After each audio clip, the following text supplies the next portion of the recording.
ওই আযাব তো কেউ সহ্য করতে পারবো না। তবে মুমিন মুসলমান বলতে সবাই মনে চায় গুনার থেকে ফিরিয়া নেক আমল করিয়া মাওলার জান্নাতে তো সবাই যাইতে মনে চায়। গুনাহ নিয়ে মাওলার জাহান্নামে কাউরে কিন্তু যাইতে মনে চায় না। কিন্তু কেনই বা আমরা নেক আমল করতে পারি না, কেনই বা গুনার কাম ছাড়তে পারি না? এর মূল কারণ আপনার এবং আমার পেছনে নফস এবং শয়তান লাগিয়া রয়েছে। এই নফস এবং শয়তানকে ফেরার জন্য যে কোনো একজন হক্কানি আল্লাহর ওলির হাতে হাত দিতে হবে রে বাবা।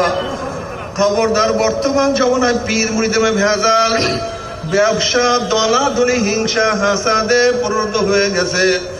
সমস্ত আল্লাহর ওলির একমত, যেই পীরের 5 জন মুরিদের মধ্যে কম পক্ষে 3 জনকে দেখবেন আলহামদুলিল্লাহ সুন্নাত আমল আখলাক মজবুত হয়ে যাইতে আছে, গুনার কাম ছাড়তে আছে, নেকের আমল ধরতে আছে, কলম নরম হইয়া চোখে পানি আসতে আছে। বৃক্ষতর নাম কি, ফলে পরিচয়? আমি চরমনাই বুঝি না।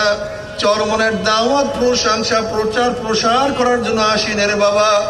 চরমনাই যাওয়ার তোমার কোনো দরকার নাই, কোনো দরকার নাই, কোনো দরকার নাই। তুমি যার কাছে গিয়া পারো গুনার কাম ছাড়ো, নেকের আমল ধরো, কলম নরম করিয়া চোখে পানি নিয়া মাওলার কবরে যাও। যেরকম দুনিয়ার ঘরে আগুন লাগলে পানি ছাড়া নিবানো যায় না, ঠিক তদ্রুপ তোমার এবং আমার গুনার দ্বারা যে জাহান্নামের আগুন জ্বলিয়া রইছে, চোখের পানি ও ছাড়া কিন্তু জাহান্নামের আগুন নিবানো সম্ভব না। কাজী বাবা আমার জন্য দোয়া চাই, আমিও দোয়া করি।